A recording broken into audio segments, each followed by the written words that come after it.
রায়গঞ্জের বিবেকানন্দ মোড়ে দোকানে নাবালক নাবালিকার উপস্থিতি ঘিরে চাঞ্চল্য। খবর পেয়ে ছুটে এলো স্থানীয়রা। রায়গঞ্জ শহরের ব্যস্ততম বিবেকানন্দ মোড় এলাকায় একটি দোকানে অপ্রাপ্তবয়স্ক এক কিশোর কিশোরীর উপস্থিতিকে ঘিরে চাঞ্চল্য ছড়িয়ে পড়ে। স্থানীয় সূত্রে জানা গিয়েছে, বিবেকানন্দ মোড়ে দশকর্মা ভান্ডারের পাশের একটি দোকানে প্রায় 13 থেকে 14 বছরের এক কিশোরী এবং 16 থেকে 17 বছরের এক কিশোরকে আপত্তিকর পরিস্থিতিতে দেখতে পান স্থানীয়রা। ঘটনাকে কেন্দ্র করে মুহূর্তের মধ্যে দোকানের সামনে ভিড় জমে যায়। স্থানীয়দের অভিযোগ, দুজনের মধ্যে ঘনিষ্ঠ সম্পর্ক রয়েছে বলেই সেখানে তারা একসঙ্গে এসেছিল। বিষয়টি নজরে আসতেই স্থানীয় বাসিন্দারা তাদের আটক করে জিজ্ঞাসাবাদ শুরু করেন।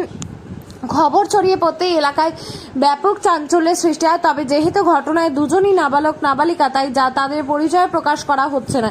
পাশাপাশি স্থানীয়দের অভিযোগ বা অনুমানের ভিত্তিতে তাদের সম্পর্ককে পরকীয়া হিসেবে চিহ্নিত করাও সমীচীন নয়।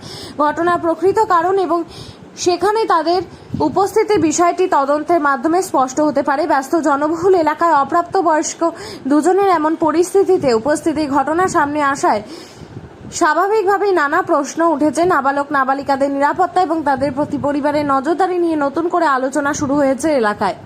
তখনই আসছে, তাও কতক্ষণ? এলাকাবাসী বলছে যে এখানে আপনার এখানে প্রায় এরকম ছেলেমেয়েরা আসে।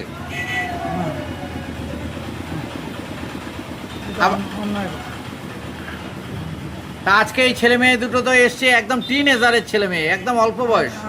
আমি এদের খাওয়াতে ছিল, এই ছেলেটা মাঝে মধ্যে আসতো, আমাকে দাদু দাদু বলতো। মেয়েটাকে তো কোনোদিন দেখিনি। ছেলেটার বাড়ি কোথায় জানেন আপনি? এইদিকে রাজবাড়ি মার্কেটের এদিকে। আমি জানি না, আমার সাথে তেমন কোনো নেই। আপনার নামটা যদি একটু বলেন। আমার নাম চৌধুরী সরকার। নিত্য সাহা। হ্যাঁ।